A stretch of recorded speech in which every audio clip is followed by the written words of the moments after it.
Thanks everyone for joining us for our Lakeside Chat here at Lakeshore Talent. EOR, or Employer Record Services, has been a big topic of conversation here at Lakeshore. As we've introduced this as a newer offering, we've had more and more questions from our partners around multi-state hiring, compliance, and scaling smartly.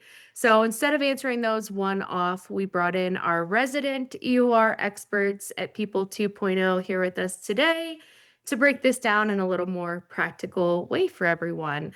So, first we have Lauren Dudley. She's the Global Chief People and Operations Officer at People 2.0. She leads a global team focused on back office solutions, compliance, and employee and client experience. She's played a key role in scaling People 2.0 from a domestic operation to a global organization. So she's seen firsthand how workforce strategy and compliance evolve as companies grow. And joining her is Kellen Economy, Chief Revenue Officer for the Americas. Kellen works closely with staffing and recruitment leaders on growth strategy, operating efficiencies, financial modeling, and long-term expansion. So he brings a strong business and revenue lens to the EOR conversation. I really appreciate both of you being here today. Thank you so much for joining me. We're happy to be here. And just to clarify, the expertise is largely focused at Lauren. I'm just here for color commentary. You're a backup. That's right. That's right. A pinch hitter when I need him. No, but thank you, That's right. Jasmine. I'm really excited to be here. Really appreciate it. Me too. I'm really excited. And we did collect some questions directly from our network. So this is focused on what leaders are actually asking us right now about these EOR services. So let's dive right in. Great. Let's do it. Cool. All right. So I'll throw you guys a softball here first. Let's level set. For someone newer to this, what is an employer of record and how is that different from, say, like staffing firms, PEOs, or independent contractor models?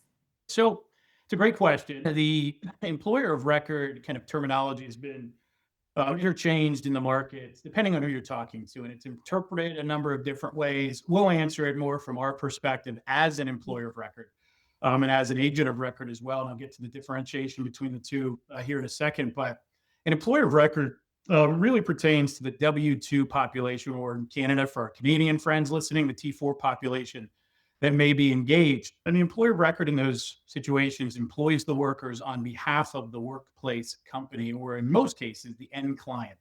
And assumes legal responsibilities, ensures regulatory compliance, and owns all of those employer-related responsibilities like onboarding and payrolling and benefits and workers' comp and liability insurances, et cetera. And I think a good point of distinction that certainly follows our path as an employer of record is largely employer of records are focused on the contingent workforce or worker population versus the permanent or core staff. On the flip side, most employer of records also act as an agent of record. An agent of record, like the employer of record where it focuses on the W-2 population, the agent of record focuses on the independent contractor population. So an AOR, an agent of record, will be asked to engage to complete IC compliance activity and largely mitigate the risk of worker misclassification through the IC's assignment, right? To protect the end client in terms of misclassifying, which Lauren can spend an entire day talking about misclassification exposure in today's, particularly the US market. The AOR, the agent of record, will also then fully administer any back-end work tied to the engagements of that independent contractor onboarding. So EOR employs the W-2 population. AOR handles the deployment and engagement and the classification and compliance tied to the independent contractor population. How does that compare then to a PEO? PEO stands for Professional Employer Organization. And PEOs act generally as what we call the administrative employer for the full-time or core population of an organization, which is different from traditional EORs that, again, focus on more the contingent or temporary population, flexible workforce.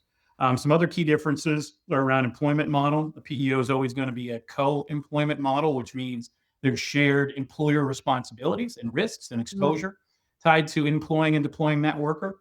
But for us, we work really well as an employer of record with a number of the kind of legacy and traditional PEOs and more reputable PEOs in the market. And what we see in most cases is the perfect setup. An end client will use a PEO for their core staff, And then we'll use an employer of record in combination for the temporary or contingent population on the back end. And that to us is almost the perfect environment when a company is really looking to outsource some of that employer responsibility. And then lastly, Jasmine, you asked about staffing, right? How it compares to a traditional staffing model, particularly when it's a temporary engagement. You're finding that person, they're hiring that person, and it may be a 6 month temp to hire engagement. During that 6 months, Lakeshore Talent or the staffing company is acting as the employer of record. So most staffing companies are already doing this. Now it's about layering it in as a separate value add that they can go to market with on behalf of their clients. But I'll pause there. If Lauren, you have anything to add or? The one piece I'll add specific to the PEO relationship, and again, this is a benefit from an EOR perspective, how quickly a business can kind of scale and go into new markets, is that in a PEO relationship, that company still needs their own entity. They still need to have a legal presence in that state or that, jurisdiction in order to employ workers. By using an EOR, you can enter new regions, you can enter new states with us owning the entity, and all the payroll, the insurances reside in that entity with the EOR. And I think that's actually been a big topic of conversation with a lot of our clients is, hey, we want to start, hiring people in this state or Canada, and we're not set up to do it there yet. And it's pretty instant, which is awesome. So follow up to that, can this, I know you started to mention this a little bit, Kellen, can this be a long-term solution? Is this usually more of a quick fix, or is there anywhere maybe it doesn't make sense for a company? Yeah, it's a great question. A more long-term example would be we're a US-based company. We want to start tapping into a European talent pool or a South American talent pool or Canadian talent pool. But we certainly don't want to go the route of creating an entity in one of these countries. So we want to start hiring staff into these great talent pools. Let's leverage an EOR to do it. That may be an example of where it's more of a long-term piece of their kind of talent strategy going forward. Yeah, I like that. So let's move to real hiring strategies. And you've covered a little bit of this with, temp to hire, contract, but a lot of our clients use all kinds of different hiring models with us. Direct hire, where they're hiring them directly in their payroll, contract to hire. Where does EOR complement those or maybe work the best? Yeah, yeah. Lauren, I'm sorry. I'll just keep jumping with my last point and then I'll shut up for a minute. I think it really does complement it because it's right now you're under a traditional staffing model, you're being asked to go find the next person for that organization, right? It's a valuable service. EOR is a natural extension of that because now it checks all the boxes and it Yeah. truly again gives them that flexibility within their contingent workforce program to say, hey, we want to own a piece of this, right? We Yeah. may use XYZ staffing company to go find all of our marketing workers, all of our salespeople, all of our warehouse workers, but maybe in IT, we want to own that piece within our own TA function. We'll do it. We'll find it. We'll then go to our staffing partner and say, hey, can you employ these workers on our behalf? And I think that's where it's really an extension of what you're currently doing. It's complementary. And again, it certainly supports ultimate flexibility within Yeah. a end client's contingent workforce program.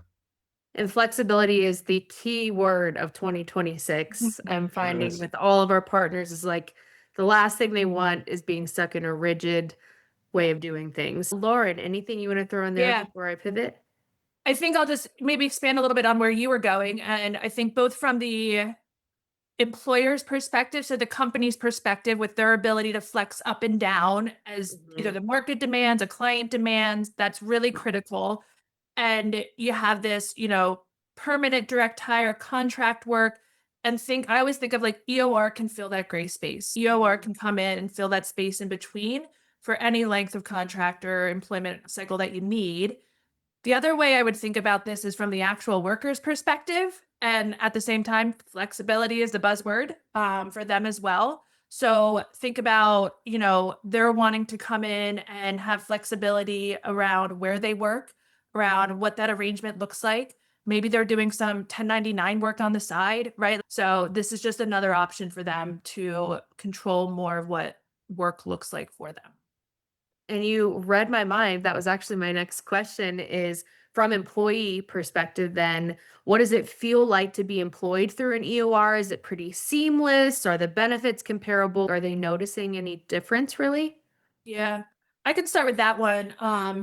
And I guess what I'll say is if it's being done well, it should feel seamless Mm. for that worker in terms of their understanding kind of where the relationships exist. And it should feel seamless for that end client who's ultimately getting the benefits of the work being performed. Listen, at the end of the day, the culture, the day to day, the who are they interacting with is going to come from that end client site. But a good EOR should be able to set them up for success in that onboarding experience, right? They should feel like they have an outreach if they need it for a payroll issue, for a benefits question, they know where to go. And then it should feel easy for them to focus on the work and kind of the day to day after that. So to me, there should be this building of culture from day one. And that starts with the TA process. But as soon as that hits kind of the EOR side, we want to set them up so they're feeling it and that they can kind of go on their way, know where to come back to when they need to. I love that. And like you said, I think that would probably be a big question from a lot of folks too, is like, does this affect our culture in any way, or is there any disconnect? But as you're saying it, that's still up to the employer. You guys are there to support them on the back end and support the employees even further. And I'd say the most successful kind of EOR relationships with our clients is where we work together, right? Yeah. So for that worker, you're going to have performance issues or attendance issues or just other things that come up in a working relationship. When we can work directly with our client, our staffing company, or end client on how to solution that and get through it, it it worked and we can do it well. Yeah. It worked for the company, it worked for the worker, and we make sure that it feels again like this kind of seamless, cohesive decision, both from a cultural and management perspective. I love that. Awesome. All right, next one, we'll zoom out a little bit here now. So I think we've all seen workforce models shift pretty dramatically in the last year, the last 5 years, if we want to go COVID, which almost seems like a year, I think.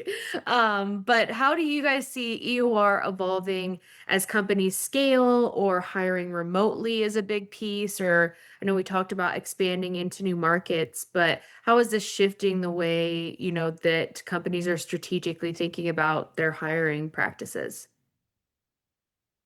Yeah, Lauren, I can take a swing at this to to begin. So Jasmine, you kind of led me to kind of what accelerated EORs in the market. And Lauren and I have spent the last 8.5 years in this employer of record, almost 9 years in the employer of record space.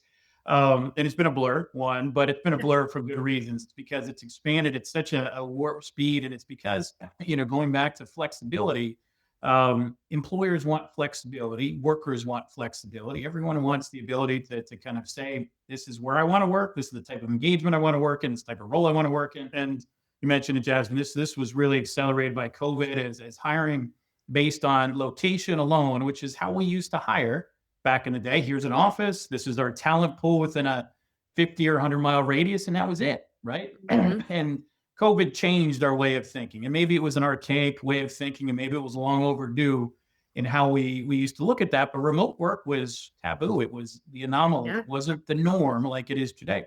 So one of the silver linings coming out of COVID is it's created this flexible kind of work environment around the globe for everyone. And as hiring truly becomes more global, I think EORs will continue to play a larger role in supporting this borderless expansion. Right. Similarly, I think we're aggressively skewing back to that flexible work environment, that contingent worker, that temporary worker, and giving them again ultimately more flexibility to hire workers in any assignment, any engagement, EOR or agent of record, so W-2 or IC, anywhere in the world. And this service really gives them the flexibility to be able to do that. Love that. Yeah, I mean, we've talked to you guys a few times about hiring in Canada. We just hired a role in Canada that benefits are different and it's new for us, but having someone like you guys that we can walk us through that process, it's been awesome for our clients that are like, we don't know what we're doing in Canada or all these other countries yet. So yeah, that's a good example. And then are you guys seeing any certain industries that are maybe leaning on EOR more than others right now? Yeah, I think it's all over the board. It's Yeah. interesting. I think, but the geographic kind of nimbleness or flexibility caters to certain talent pools, right? Mhm. IT IT workers are all over the world. But even in kind of more of a blue collar environment where they're hiring high level warehouse workers or assembly workers or manufacturing workers, the EOR model makes a ton of sense, right? That it Yeah. works well in that environment, just as it does where borderless kind of comes into the hiring people all over the world. So we're seeing it leveraged and utilized in all sectors. We see it heavily utilized in clinical healthcare, as an example, which is the opposite end of the spectrum of a manufacturing environment. So there's different drivers for everything, but it's hot. Where we are seeing kind of the adjacent cousin of employer of record really start to gain speed is the agent of record component that we talked about earlier. So Mhm. hiring and manage independent contractors, particularly here in the US, which has been highly scrutinized around misclassification of workers. And that's where we're starting to see EOR used to be this volume-based service for us. We're now agent of record is starting to gain grounds, particularly for enterprise buyers that are leveraging and bringing on a large volume of independent contractors as part of their hiring strategy. Cool. Lauren, any thoughts there before I move on? Um, I think maybe not so industry specific, but just more labor trends. Like we really do see our volumes follow just the labor trends in general and probably a little bit of a precursor to them, right? Because if you think, if there's going to be a bounce back in the market from an unemployment perspective or something, companies again are going to test out the waters with a model like an EOR, right? Let me Yeah. kind of get my toes wet and see how it's going. And then you don't have to fully commit to like overhead and direct costs. So it's a good early indicator, just in general labor trends as well. Yeah, I like that. We often in the staffing and contract world say they're like try before you buy. So that aligns really well with that. All right, so we'll move quickly here to a lightning round. So you can just give me a quick rapid fire answer to these. Biggest misconception you hear about EOR? I can start with one. I think Please. there's concern from the kind of host employer, right? The host, kind of the end client, that they're going to lose some sort of control over the employee. But I think again, if they can trust that there's a solid onboarding experience for the worker and that handoff is smooth, they're going to have the day-to-day control that they need in terms of directions and decision making. And if there's a good partnership and trust with the EOR provider, it can feel just like a normal employment situation. Love that. Kellen, do you have a different one? Yeah, I think Lauren is spot on, and that's probably the most common one that we see. I think for an employer that may be leveraging an EOR from a service perspective, early there's sometimes this preconceived notion that maybe there's additional risk by adding a third party into the employment kind of triangle. I think it's important to emphasize employer of records, standard and good employer of records are generally operating as a sole employer of record versus a co-employment model. So we're actually creating a very clean kind of risk profile where we're protecting both the end client and if there's a staffing company involved from unnecessary exposure or co-employment exposure. So it's creating less risk in those environments. Love that. Awesome.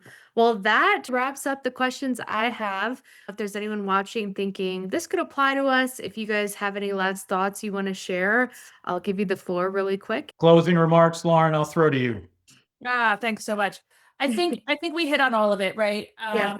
Get past the misconceptions that EOR has to be temporary in nature, that it can't be flexible, and that it's less of an employment relationship. If it's done right, then all the benefits of having that employee as looking, feeling, and sounding like one of your workers are there. It's just finding the right partner to help you with that. And that's where we are. I think Lakeshore and People 2.0 are amazing partners. We love working with you, and we're excited to continue to have EOR services out to all of our clients as well. So thank you both so much for the conversation, and thank you to everyone that submitted questions to us beforehand. If this sparked any additional thoughts, feel free to reach out to anyone here on the Lakeshore team. We're always happy to talk through some real world scenarios and see if we can help. Thanks, guys. Thanks, Jasmine. Thank you, Jasmine.